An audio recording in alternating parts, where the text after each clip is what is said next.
Ya, selamat datang Dian Saras di Kursi Panas. Udah langsung panas duluan, Pak. Lebih panas daripada suhu Jakarta. Iya. Oke, Dian. Kalau menurut Dian ini agama itu penting nggak sih? Agama itu kalau pada fase saya sekarang Ya. itu sudah tidak lagi, Pak. Gitu. Tapi kita tidak bisa mengeneralisir kan. Ya. Buat saya enggak, belum tentu buat orang lain sebagainya. Ya. Kalau nggak penting, yang penting apa? Yang penting apa? Yang penting moralitas. Moralitas. Berarti moralitas dan agama itu sesuatu yang berbeda. Di dalam agama ada moralitas juga, tapi apa ya? Sebenarnya terpisah gitu. Jadi kalau terpisah kan bisa diajarkan sendiri ya. Betul. Nah, ada nggak pengalaman Dian ketika melihat anak ya, Ji itu di dalam sekolahnya, ketika diajarkan agama itu menjadi sesuatu yang absolut itu, atau cerita-cerita yang menurut Dian malah akan membuat anak tidak tumbuh moralitas gitu? Kalau karena anak masih tingkatnya sekolah dasar yang belum ini, pelajarannya sih lebih ke sejarah ini Pak ngajarinnya gitu. Sejarah itu berarti menghafal. Iya, jadi kayak tanggal, misalnya asal usul gitu, terus tapi penggambarannya kan sebenarnya kalau menurut saya kan harusnya kenapa harus digambarkan, sebenarnya yang bisa ditarik kan nilai-nilainya gitu kan. Nah, nilai-nilainya itu sebenarnya diajarkan ya sih dari awal? Sebenarnya mungkin jadi terselubung ya Pak. Maksudnya nilainya malah terselubung. Jadinya yang jadi penting ya itu tahu. Harusnya itu yang ada di depan gitu ya. Iya. Dan itu malah terselubung. Jadi yang ditangkapnya jadinya yang taunya tuh harus lebih ke namanya, terus apa misalnya pamannya, siapanya, bapaknya, ibunya gitu misalnya. Atau mungkin kan ini terkait dengan modul pembelajaran ya. Guru itu kan harus membuat modul pembelajaran. Atau jangan-jangan guru-guru itu ya, guru-guru yang nggak semuanya tentunya ya, jadi kita nggak generalisasi juga. Atau ada kemungkinan nggak bahwa guru-guru itu sendiri kesulitan untuk mengajarkan nilai-nilai atau moralitas itu? Bingung gitu, misalnya dia mau mulai dari mana, bentuk pengajarannya seperti apa gitu. Mungkin nggak guru-guru itu sendiri bingung? Mungkin kalau misalnya ya itu mungkin karena harusnya kalau mau diajarkan terpisah gitu, karena di dalam agama itu ada berbagai elemen kan, ada sejarah, ada budaya gitu kan, terus ada teologinya sendiri, jadi kayak campur-campur. Jadi untuk memisahkan itu mungkin memang secara modul harus dipisah gitu. Jadi mau belajar teologinya gitu Pak, mau belajar budayanya atau mau belajar nilai-nilainya dari situ gitu. Mungkin itu jadi clear. Kalau sekarang jadi nggak clear apa ya gitu. Atau pernah lihat ya Dian, nilai atau moralitas yang seharusnya diajaran gurunya, seorang guru itu malah melanggar itu gitu? Aku nggak tahu. Maksudnya yang aku ngeliat nih misalnya di jalanan gitu ya. Di jalanan ini kan kalau dari rumahku tuh ada jalanan satu arah nih Pak. Dan itu ada sekolahan di situ. Nah itu kan kelihatan ya kalau guru pakaiannya. Tapi lawan arah itu sebenarnya kan dari nilai-nilai yang seharusnya mereka jadi contoh ya. Jadi contoh. Ya jangan lawan arah, karena kan itu udah jelas melanggar, misalnya melanggar aturan. Dan kalau aturan oke, mungkin, tapi membahayakan kan sebenarnya Pak. Membahayakan orang lain dan dirinya sendiri juga gitu. Kurang menyadari ya dari itu. Nah, kira-kira Dian, apa yang menyebabkan mereka atau banyak orang itu dengan mudahnya ya melanggar peraturan dan tidak memikirkan konsekuensi untuk dirinya sendiri? Mungkin karena kalau saya ya ngelihatnya sebenarnya kan udah tahu ya Pak. Kalau misalnya ditanyakan, misalnya taruhlah tadi contohnya orang yang melawan arah, kan udah jelas tuh nggak boleh masuk. Mungkin pas ditanyakan kamu kenapa melawan arah, itu pasti akan ada denial ya Pak. Kalau menurut saya sih pengen gampangnya aja, cepetnya aja, tanpa jadi tidak ada kesadaran untuk saling menyadari kita ngerugiin nggak sih orang lain gitu. Padahal peraturan itu dibuat kan ya gak, agar tidak membahayakan ya. Iya. Misalnya kayak tadi kalau jalannya kecil ya dibuat searah wajar ya. Karena kalau berpapasan ya berbahaya gitu kan.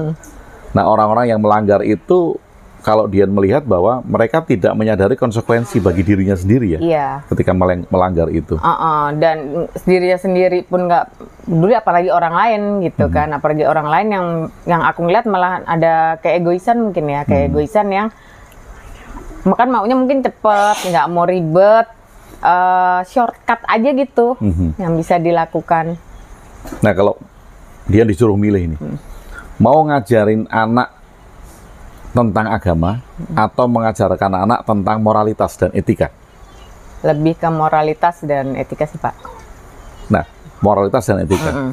Nah, kira-kira ini sudah banyak nggak sekolahan yang mengakomodir tentang pelajaran moralitas dan etika kalau di Indonesia secara umum? Kalau secara umum mungkin belum ya Pak ya. Apalagi sekolah pemerintah mungkin. Atau mungkin teman-teman yang nonton video ini kan bisa komen ya. Mungkin kita datanya kurang, teman-teman punya data banyak. Oh ada loh sekolah pemerintah yang juga mengedepankan pelajaran moral dan etika. Nah bisa komen ya teman-teman, ya, bisa komen kan ya. Karena kita lihat yang lingkungan terdekat aja kan ini. Masih kurang ya? Masih kurang Pak kalau moralitas. Tapi dulu kan ada pelajaran budi pekerti ya. Ada budi pekerti. Kan sekarang itu nggak ada, dan itu kan terpisah ya dari agama. Si budi pekerti. Atau ada itu PMP. PMP ya. Walaupun itu kaitannya dengan Pancasila ya, tapi kan moral Pancasila ya. Nah, kalau ada pendidikan moral Pancasila gitu, bisa nggak kalau dibuat PMA, pendidikan moral agama gitu? Jadi yang diajarkan itu moralitasnya, walaupun masih ada embel-embel agama sih. Bisa Pak. Kalau menurut saya itu akan menjadi lebih bisa diaplikasikan sebenarnya untuk yang menerima. Oh, jadi kalau misalnya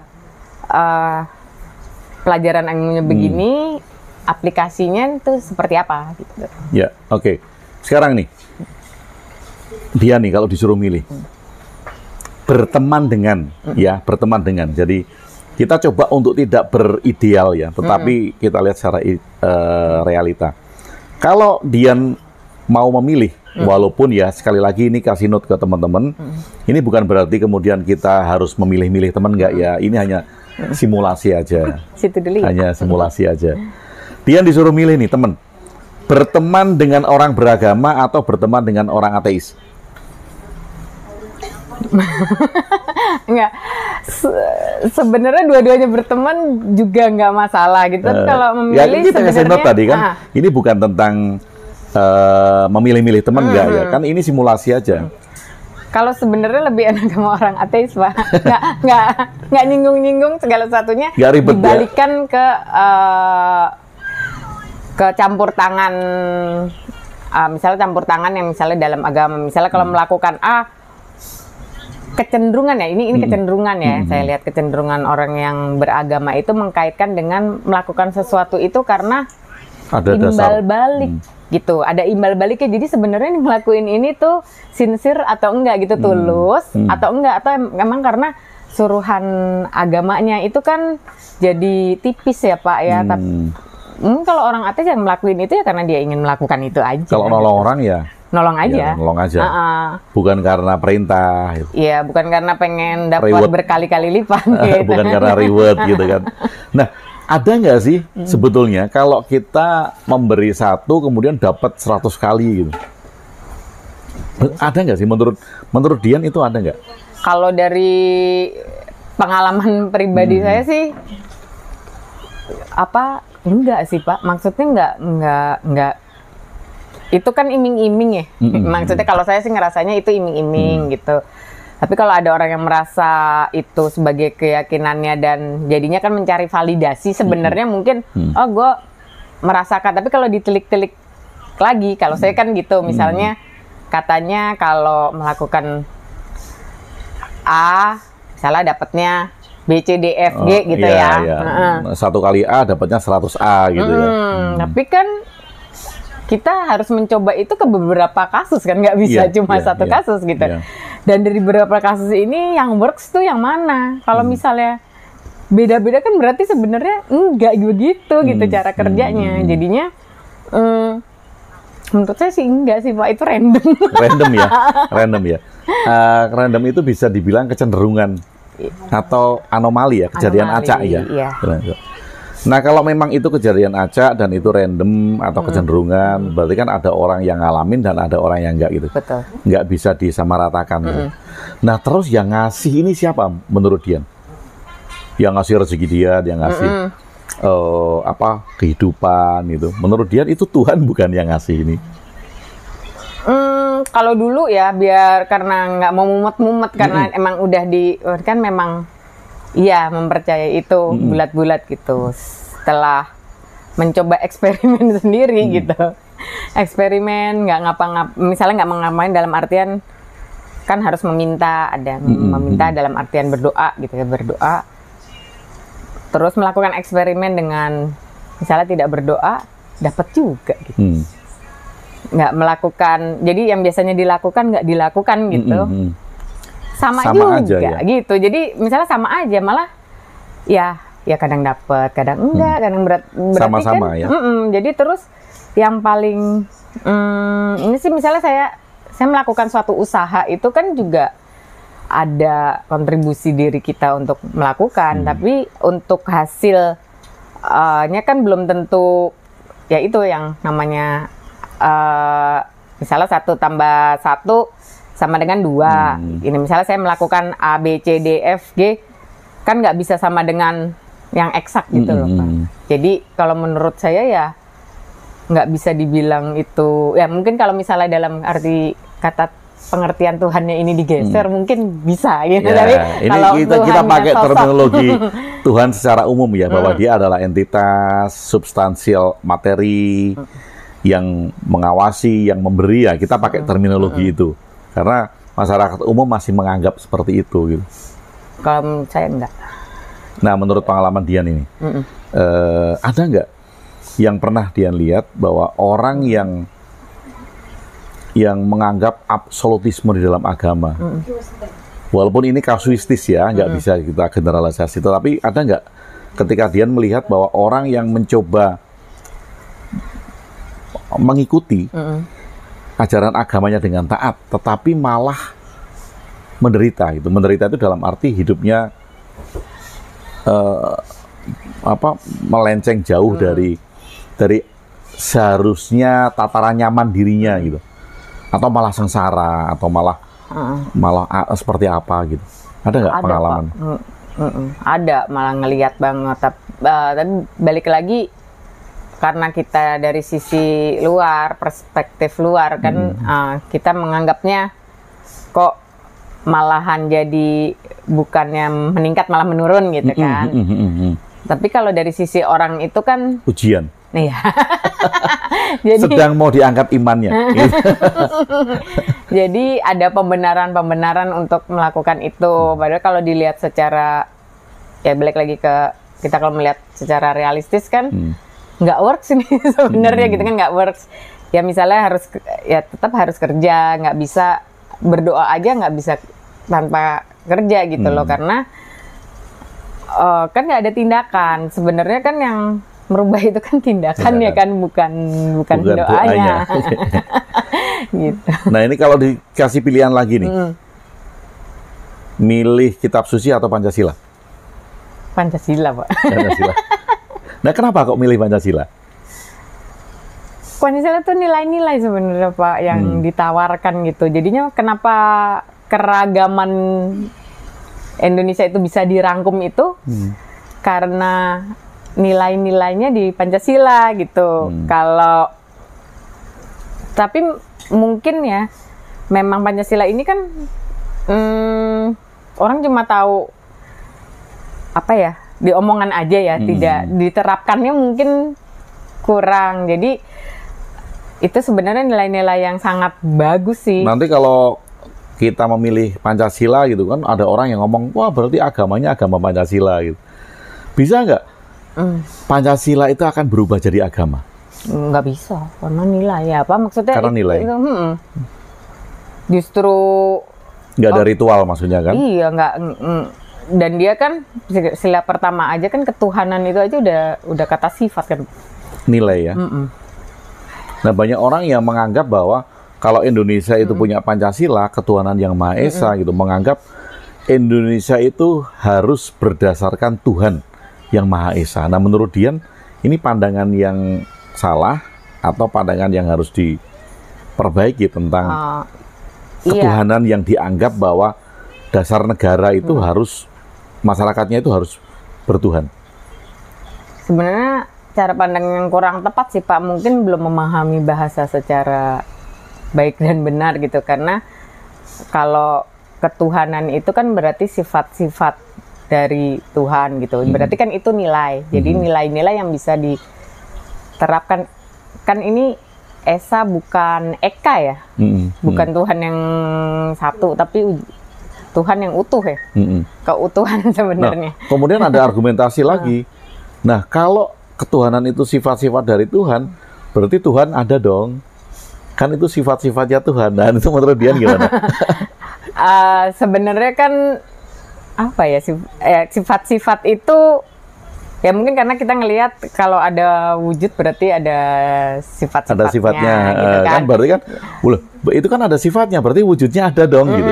Ya, ya itu yang harus kita apa ya kalau apa ya namanya, pemikirannya kita tuh harus di challenge kembali gitu ya. Maksudnya karena kan kalau menurut aku sih enggak ya. Tidak harus ya. Enggak harus, artinya bahwa kita bisa menurunkan sifat tanpa harus ada wujud nyatanya ya. Iya. Bisa, misalnya saya membuat tokoh fiksi gitu. Tokoh fiksi saya kan Dul Kemut. Ya kan di cerita cerita lucu itu kan Dul Kemut. Dul Kemut kan punya sifat gitu kan. Nah misalnya Dul Kemut punya sifat baik, berarti kan itu bisa diturunkan kan sifatnya tanpa harus ada wujud aslinya Dul Kemut. Maksud Dian gitu ya? Betul Pak. Jadi bisa di create kan? Bisa di create. Berarti kan bisa saja apa yang dianggap sebagai wujud yang diturunkan sifatnya itu fiksi ya? Bisa gitu kan? Bisa. Tapi kan Apakah fiksi itu bukan jelek loh Pak? Iya, nggak harus jelek ya fiksi itu. Kalau fiksi yang baik malah bisa menuntun masyarakat untuk diajari nilai-nilai dari fiksi itu ya? Iya malahan, karena kan kalau menurut aku dari fiksi itu kan jadi kelihatan ya, jadi kelihatan implementasinya kan, baiknya begini, ininya begini, itu kan jadi lebih apa ya, tangible tuh, lebih nyata ya untuk diaplikasikan gitu. Nah ini kalau bagi Dian, anak Dian ini nanti diharapkan tumbuh menjadi anak yang beragama atau anak yang bermoral, beretika. Bermoral dan beretika Pak. Jadi bagaimana cara Dian memberikan pendidikan ke anak? Saat ini itu apa yang Dian lakukan untuk memberikan pelajaran tentang moral etika itu? Sebenarnya dari hal-hal sederhana sehari-hari di rumah gitu. Misalnya buang sampah,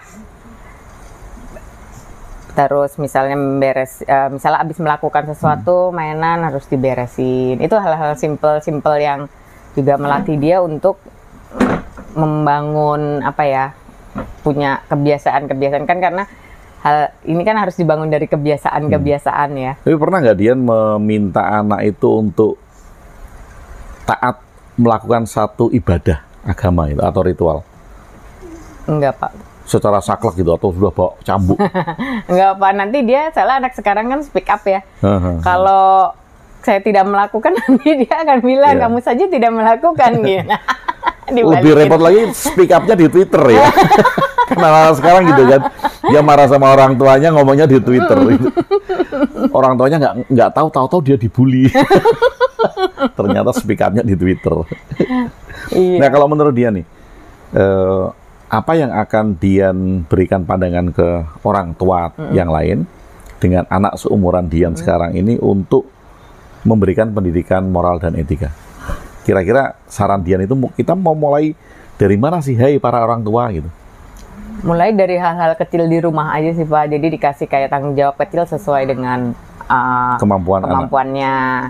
Dikasih pengajaran yang mudah-mudah. Jadi misal kalau ya itu kayak tadi buang sampah, mungkin habis makan taruh di tempat. Terus kalau misalnya ketemu sama orang lain dibiasakan untuk ke yang tua untuk sopan santun. Sopan santun. Dan itu selalu dihubungkan dengan agama nggak bagi dia? Enggak ya? Atau malah rancu gitu kalau itu dihubungkan dengan agama?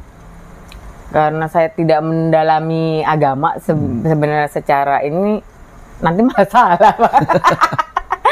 Ya malahan jadi lebih malahan dihubungkannya sebenarnya ke apa yang dia tertarik saat ini. Jadi sekarang kan banyak sekali. Jadi misalnya apalagi informasinya makin terbuka, lihat YouTube, ada game, ada apa. Dan ada tokoh-tokoh juga di film dan sebagainya yang kira-kira bisa, ini bisa dijadikan contoh gitu. Jadikan contoh dan dihubung-hubungkan jadinya ke situ larinya gitu Pak. Okay. Jadi yang up to date lah. Nah kalau bagi Dian,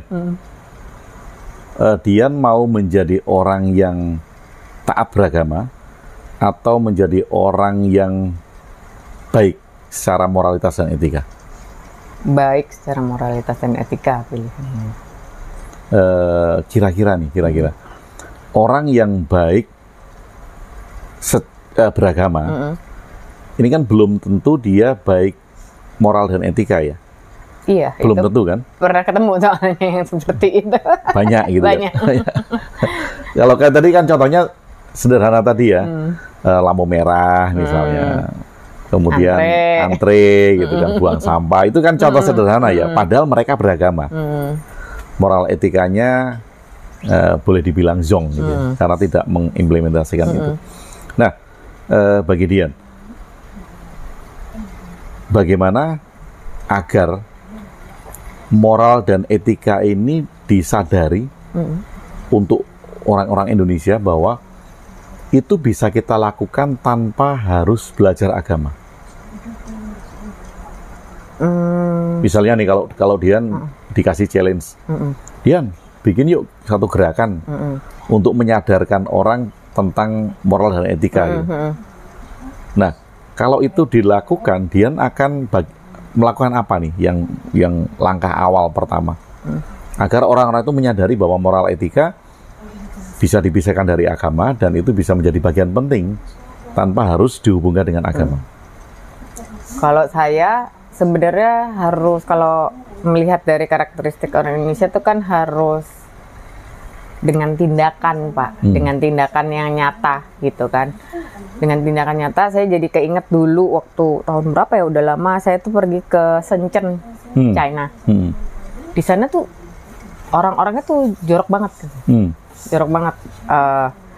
Ngeludah tuh di mall yang gede tuh, ngeludah di pinggiran. Ininya bersih ya, ngeludah aja, cuek gitu. Kalau ini nge-flash juga enggak, yang dilakukan pemerintahnya. Ini saya terinspirasi dari pemerintahnya China itu. Ada orang yang terus bersihin sampai akhirnya mereka nggak enak sendiri. Jadi mungkin memang kalau tidak ada itu kan apa ya? Dimulai dari aturan atau kita misalnya mencontohkan. Tapi apakah itu gerakan budaya mereka? Budaya di Cina gitu. Budaya mereka. Iya, kalau meludah itu kan kayak kotor, jorok itu kan memang bagian, tapi kan bisa akhirnya bisa jadi bersih dan dia nggak melakukan itu lagi. Memang andil pemerintahnya kan juga kenceng ya, nih ya. di sini kan. Jadi kalau saya melihatnya rata-rata ya orang Indonesia itu tuh kalau mau melakukan sesuatu itu harus disupervise. Tidak ada sebenarnya integritasnya tuh kurang ya. Ya. Jadi harus ada challenge ya. Harus ada challenge atau karena memang sebelum sampai tahapan itu kan, jadi susah kalau itu pun untuk orang yang udah udah misalnya makan pendidikan yang tinggi gitu. Di jalanan ini kan masih kelihatan sebenarnya buang sampah, melanggar aturan itu bukan yang benar-benar nggak ada pendidikan ya. Jadi ya memang kalau menurut saya sih harus ada aturan gitu, ada aturan. Tapi kalau misalnya buat gerakan yang sendiri itu berarti emang harus dari lingkup kecil dulu ya, lingkup kecil dulu. Misalnya ya taruhlah ya di lingkungan paling itu kecil gitu ya. Lingkungan paling kecil ya semudah misalnya buang sampah atau ngantre dan kita tuh juga berani mengkoreksi orang ya. Mengkoreksi kalau menurut saya, karena saya juga pernah ngantre gitu terus diserobot. Harus berani ngingetin. Harus berani ngingetin. Mau dihujat juga nggak apa-apa gitu. Maksudnya itu kan konsekuensinya. Itu kan pelajaran juga kan. Jadi tapi kita berani speak up untuk misalnya, oh kamu melanggar loh. Kalau perlu kita buat social experience misalnya nih, orang-orang yang pada melanggar itu kita berhentiin. Kenapa Bapak tahu nggak ini jalan satu arah misalnya gitu. Atau Bapak kenapa melakukan hal ini gitu. Kemarin saya lihat video tapi saya lupa itu video di mana. Di Eropa kalau tidak salah. Kalau mau Eropa, nggak tahu Eropa bagian mana gitu. Kalau mau nyebrang di bagian sisi-sisinya itu disediakan batu bata. Iya, saya juga jadi dia nyebrang itu bawa batu bata. Kalau ada mobil yang macam-macam itu bisa ditumpuk. Diizinkan. Iya, harus se ekstrim itu kan. Mana ya, lupa saya. Finlandia. Oke. Nah, ini terakhir Dian. Bagi Dian, kalau kita tadi sudah bicarakan bahwa Tuhan dalam terminologi masyarakat umum itu kan entitas, mereka yang ngawasin, mereka yang ngasih rezeki, atau substansial material gitu. Nah, bagi Dian, Tuhan yang seperti itu ada nggak? Bagi saya sih nggak ada ya Pak, karena sebenarnya kalau dilihat juga paradoks ya dengan apa yang disampaikan di pemahaman masyarakat umum itu sendiri yang berasal dari agama gitu kan. Kan dibilang tidak bisa dibandingkan dengan apapun. Sebenarnya kan paradoks, tapi kalau misalnya ada kan berarti bisa dibandingkan. jadi sebenarnya banyak paradoks sih kalau bicara itu. Jadi kalau saya sih enggak melihat yang itu, kalau yang sosok itu. Oke, satu tambahan lagi. Apa yang Dian harapkan dari teman-teman yang melihat channel Teman Ngopi? Harapan kita maksudnya open minded itu mengizinkan diri kita untuk terbuka, mengizinkan diri kita untuk mau belajar gitu. Jangan belum apa-apa udah menentang, antipati duluan gitu. Ateis gitu. Cari tahu kenapa sih? Ada apa sih? Kok menarik gitu. Misalnya kok menarik nih kamu mau memilih ateis itu kenapa, kan bisa ditanyakan. Iya. Jangan jangan membatasi diri dulu. Oke, terima kasih Dian di Kursi Panas.